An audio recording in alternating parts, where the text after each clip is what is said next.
అన్నమడుగ నతని కన్నంబు పెట్టిన పారవేయు దాని ఫలితమేమి ధనికునకు నొసంగు దానంబు నటువలే విశ్వదాభిరామ వినురవేమ. అన్నమడుగనతని కన్నంబు పెట్టిన పారవేయుదాని ఫలితమేమి ధనికునకు నొసంగు దానంబు నటువలే విశ్వదాభిరామ వినురవేమ.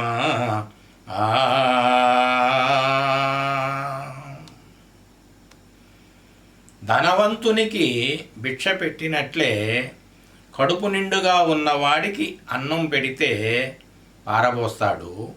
ఆకలితో ఉన్నవారికి మాత్రమే అన్నం పెట్టండి అని ఈ వేమన పద్య భావము.